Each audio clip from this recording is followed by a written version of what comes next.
it's creative. Yeah. This one's just more like, boom, you're dead brutally.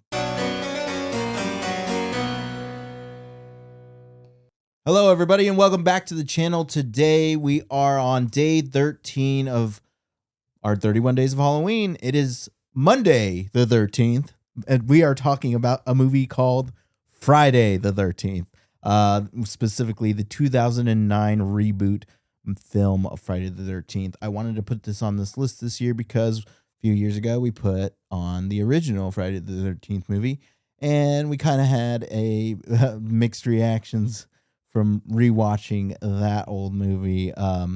But I remember this movie came out in my senior year of high school, and I was like, you know what? I remember I really liked it back then.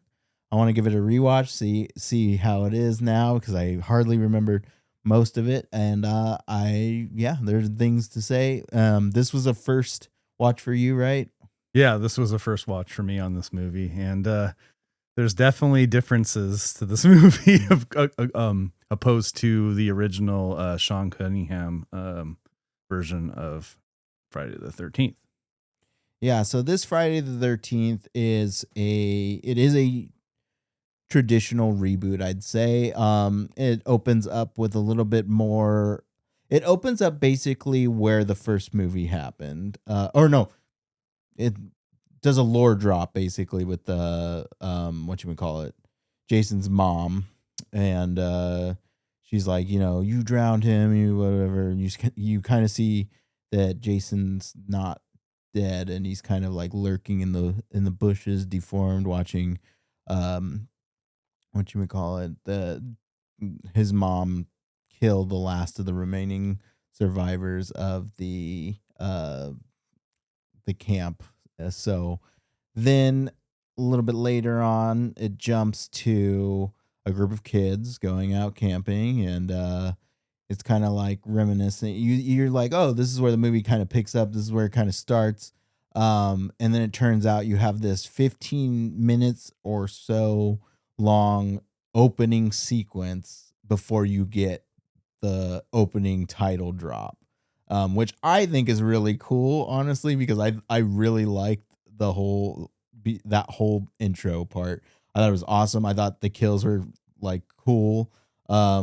Jason was cool, and then just to have the title card come in 20 minutes into the movie is like, oh my god, like that was just the beginning. Okay. So it's really cool. And then furthermore, we get introduced to our actual cast, which stars Jared Padalecki, which I think is cool because I loved him, and we just covered a movie with him earlier, House of Wax. But this was his time to shine. He was doing Supernatural. He was becoming someone. So and then you just get the whole premise of a traditional Friday the 13th movie. These kids going out to a cabin, and Jason's stalking them. They do a lot of cool new things with Jason in this movie that I like, such as there's sequences. I think this movie has a lot of really great kills. I think that the hatchet kill is really cool where he throws it. Like, I think that's so awesome. And then I like how you see that the way Jason gets around is he has like underground tunnels, which I think is really cool. And that's kind of how he like pops up everywhere. So I really like that. And I also like that this Jason is more brutal. And he kind of seems like he moves faster. He runs at one point. So you're like, Jason never runs. He just fast walks. So I think that's an interesting new twist on it. And I've always felt that this movie was underappreciated. But I do see the complaints because I've talked to some friends about this movie prior to watching it again, because I was like, I'm gonna watch this, and they were like, oh my god, like, I don't know, man, some of the scenes in this movie are kind of like meh. But I agree, because this movie definitely heavily relies on like a lot of sexual content. Yeah, there's that. I just thought this movie, it was a good representation as a reboot. I felt like I mean, I like how he did have a tunnel system, which you did bring that up. I just thought most the kills were cool, but I thought most of them were kind of rushed. I mean, yeah, they're rushed. They're quick kills. Yeah. Yeah. I didn't feel like they were super inventive in terms of this franchise, because there's been a lot of different type of kills in this franchise. And I thought the only one that was really cool was the sleeping bag one in the beginning. In the beginning, but the rest of them were just random kills, and they just happen really quickly. Where the original's not that good, but at least what the original does have that I thought is the suspenseful kills and like the build up to the kill itself, and like Harry Manfredini's like score that like builds up towards it. Yeah, I think that this movie's kills are quick, but I like the brutality of the kills, because it's just like, I mean, he's just so menacing that it's just like, bam, like you're dead, bam, you're dead. But I do appreciate the old traditional Friday the 13th, because it is a suspenseful kill. It is very like played out. Like, it's very played out, not in a bad way, played out in a good way. Like, it's creative. Yeah. This one's just more like, boom, you're dead, brutally, but brutal is most of the time quick. But I like the tone of this movie a lot. And I think the cinematography is pretty damn good in this movie as well. And I mean, it's Jason. Yeah, it's Jason doing his thing around Crystal Lake. I mean, I like the whole emphasis on this kind of the set pieces, like Crystal Lake as a whole, like where Jason was staying, like his cabin on Crystal Lake. Like, they'd emphasized like more of who Jason is and, you know, where he stayed, because in the original you don't even see Jason. Jason's at the end. You see basically the movie is his mother doing the kills.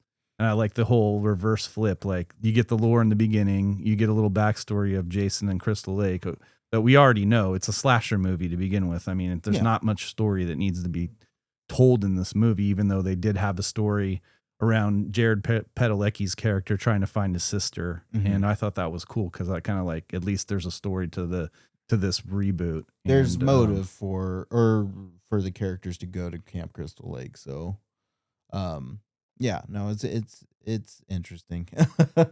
But as it turns, like, I feel, what was this, a Michael Bay production, I think. So you definitely feel that it's like trying to be edgier, it's trying to be more modern, but it doesn't quite nail it. I feel like it's still missing a lot of key elements. And like I said earlier, it's heavy sexual themes, and the sexual scenes last like a lot longer than you want them to. So yeah, normally in most of the Friday the 13th in this franchise, there is sexual content, but it's not very long. Yeah, it's not very long. And then also, like, to go along with it, I feel like it's also in the dialogue itself too, the writing itself. Like, they really are playing on these characters being just like horny teenagers. Just the banter back and forth between the couples and stuff. I'm just like, does anybody really actually even talk like that? So, you know what I mean? Yeah, like, I definitely feel you on that one. So I was just, these are the negatives that I have on this movie. But I mean, all in all, I'll go first. I'm going to score this first. All in all, I think this is a 3 for me. I think it's 3 out of 5. I think it's good. I think it's better than half, like, you know, a 6 out of 10 if you're going to think about it in terms of that. I think that Jason's cool. I like the vibe. I think the camera work is great. The music's, you know, it is what it is. It's not doing anything new, and it's not very memorable. So yeah, I think 3 out of 5 for me. It's something I'll probably watch again, maybe a couple times more. It's not like I'm gonna put this down forever. And I really like Jason as a horror icon, so I'll definitely go through the franchise. I think at this point in time, I need to watch them all, because I haven't seen them all. I've only seen Friday the 13th, this one, and Jason X, and Freddy versus Jason. So I've missed quite a lot of the Friday the 13th movies. But yeah, what's your take? My take on this is it's just an average movie. It's a 3. I'm not going to give it any higher than that. After, watching most of the movies, I've seen most of them except for the hybrid ones, like with Jason Goes to Space and Jason X and Jason versus Freddy versus Jason. Yeah. I've watched these movies and I know that there's a lot of kills, and I just really didn't think it was that inventive. I mean, they were fast and quick kills. I mean, the suspense build up for the kills is like highly emphasized in like all the other movies if you watch them. Mm-hmm. And I just thought they were just fast and quick. But it does, like I said, it does have some good unique things to it with the way it plays out with this story, the way he had the tunnel systems and stuff like that. So yeah, it's a 3. Yeah, I feel like you can't give it any higher than that. I feel at this point. So, I definitely liked it more as a teenager. That's for sure. I just don't know. Going to the movies back then was a different era, a different time. I didn't see film the way that I see film now, and it's definitely changed the way that I looked at this movie rewatching it. So, that being said, it's that time. It's that time to do some fun facts for this movie. 2009's Friday the 13th.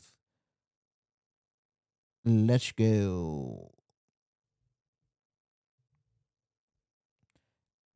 Actress Willa Ford was given 10 days to learn how to wakeboard for her role.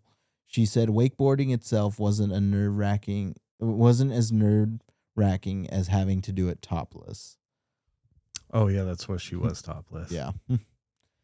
Including the 2009 remake, Jason has killed around 200 people throughout the Friday the 13th series. Yeah, a lot of kills. That's why, yeah. With $42.2 million, had the biggest opening weekend of a horror remake, beating out our former record holder, The Grudge. Oh, damn. Victor Miller, the screenwriter of the original Friday the 13th in 1980, said the script was written in such a way that it could be deemed as a sequel as opposed to a remake, because that meant they could pay him less if the movie qualified as a sequel. This explains why the plot of the film is more of an amalgamation, of the first 4 films as opposed to a retelling of the original film. Miller took legal action because he felt the script they showed him was more of a remake, but the story he came up with was condensed to the first few minutes of the film. He lost the battle and was paid less. He was surprised later to see the film advertised as a remake. Yeah, I can see where that applies, because if you get the story flipped in the beginning, and this could be almost like Friday the 13th Part 2, honestly, because that's the first time we actually see Jason, because we don't see him in the original movie. On hiatus from their show, both Jared Padalecki and his Supernatural co-star Jensen Ackles starred in 2 remakes of the 80s slasher films, and with Jared doing Friday the 13th and Jensen doing a movie that we have on our 31 Days of Halloween this year, My Bloody Valentine from 2009, respectively. Jared also starred in the 2005 remake of House of Wax, which we just covered. So that's cool. Yeah. And I did do that on purpose. So now you have a foreshadowing what we're going to be covering soon. That's coming soon. Producer Michael Bay allegedly walked out of the movie premiere, stating that the movie featured too much sex. Bro, you're the producer. What do you loosely involved? This is a director Marcus Nespel's second remake of a classic horror film, In a resume of only 4 features. The first was the Texas Chainsaw Massacre in 2003, which was also produced by the company Platinum Dunes. This film was released on Friday the 13th, February Friday the 13th, 2009. Nice. And we'll do one more. How about that? A sequel was announced by Platinum Dunes after the theatrical release of the movie, but after a year of no news where production stood on the sequel, producer Brad Fuller confirmed via his Twitter account the sequel had gone out of production. Which is probably a good thing, because if they would have done this again, it probably wouldn't have done so well.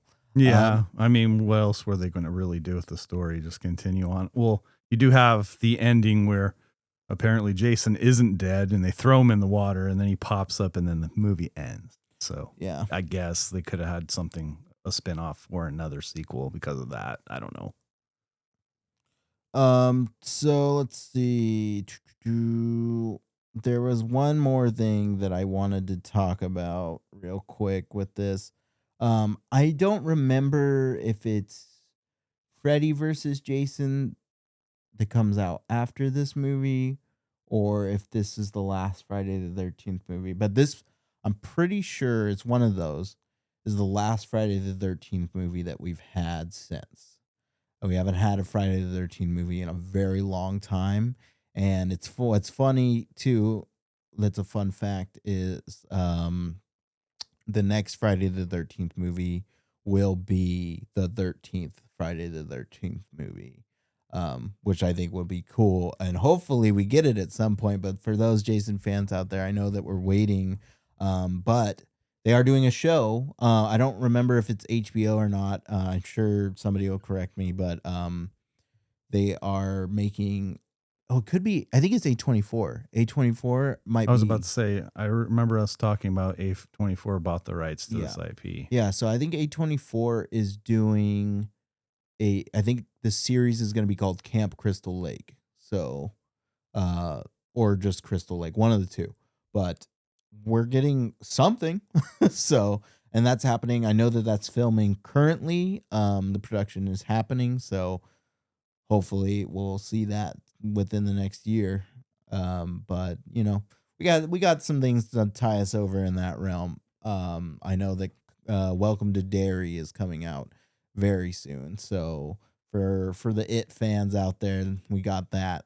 But yeah, so that's going to be it for our Friday the 13th episode, or Monday the 13th episode. We will see you on the next one. Be sure to hit that like and subscribe button down below, or, you know, go over to patreon.com/thecalvincam.